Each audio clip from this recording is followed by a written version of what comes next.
The kitchen doors swung open, and the head server pointed a trembling finger at the man in the wrinkled flannel shirt holding a sleepy toddler. "Sir, we don't seat people like you here," she said, loud enough for the whole dining room to hear, not knowing the man she was humiliating owned every brick, every chair, and every plate in that restaurant.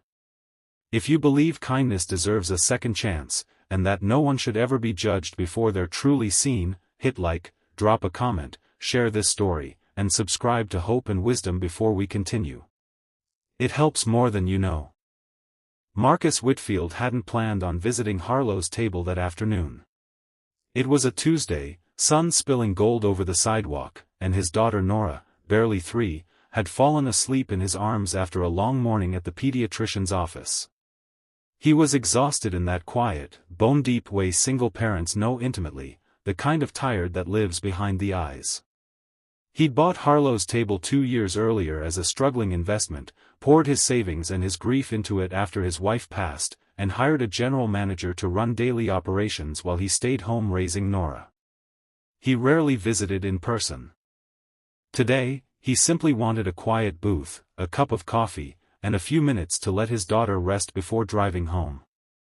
He walked in wearing what he always wore on parenting days, a faded flannel, jeans with a small juice stain on the knee, sneakers instead of dress shoes. He looked, by every shallow measure, like a man who didn't belong in an upscale dining room with white tablecloths and soft jazz humming from hidden speakers. The hostess, a young woman named Priya, glanced at him, then at Nora's diaper bag slung over his shoulder, and hesitated.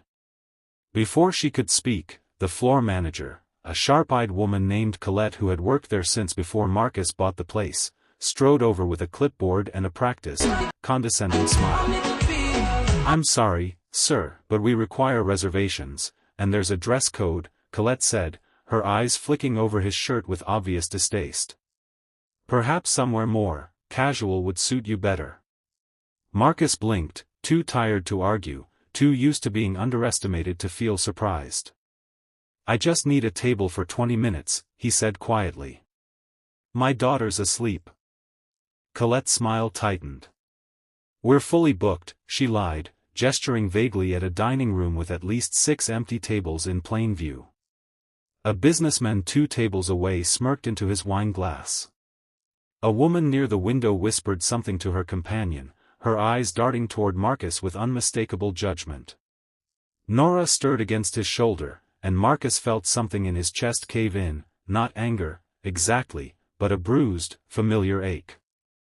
It was the same ache he'd felt at school pickups when other parents assumed the nanny was raising his daughter, the same ache from grocery store aisles when strangers questioned whether a father could possibly know what formula to buy. He didn't fight it. He simply turned, cradled Nora's head against his neck, and walked back out into the sunlight, the door chiming cheerfully behind him as if nothing had happened at all. He sat in his car for a long moment, Nora still sleeping, and stared at the restaurant's elegant sign, his name buried quietly in the ownership paperwork nobody bothered to check. He could have walked back in and revealed exactly who he was. Instead, he drove home, tucked his daughter into her crib, and sat at his kitchen table thinking not about revenge, but about every other parent, every other tired stranger, who might have walked through those doors and been turned away by the same cold judgment.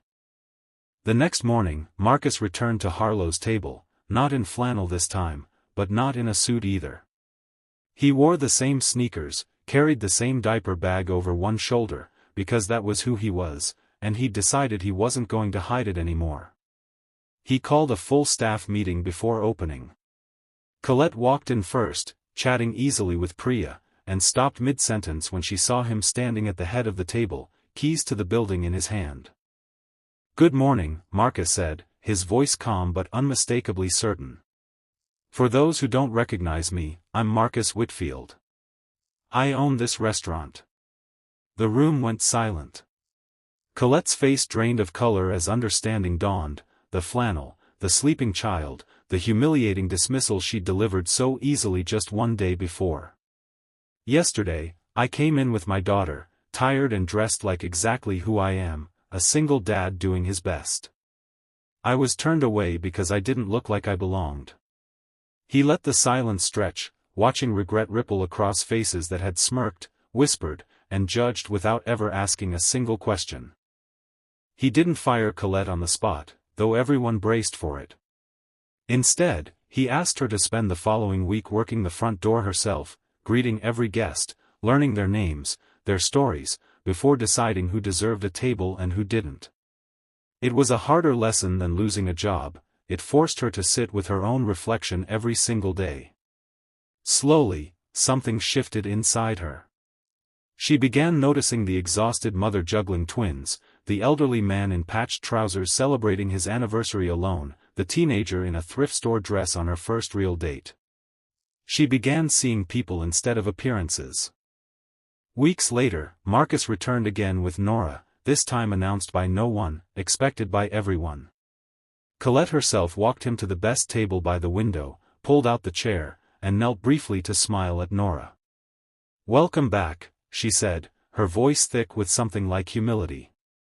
Marcus nodded, not with triumph, but with quiet grace, because forgiveness, he'd learned, mattered more than punishment ever could.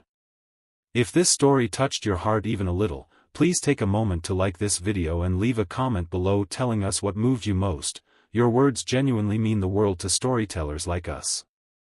And before we go, if you've ever been judged unfairly and later proven everyone wrong, type "second chances" in the comments. I'd love to hear your story too. Harlow's table became known, in time, not for its menu, but for something rarer, a promise, quietly kept, that everyone who walked through its doors would be seen before they were judged, and welcomed before they were questioned.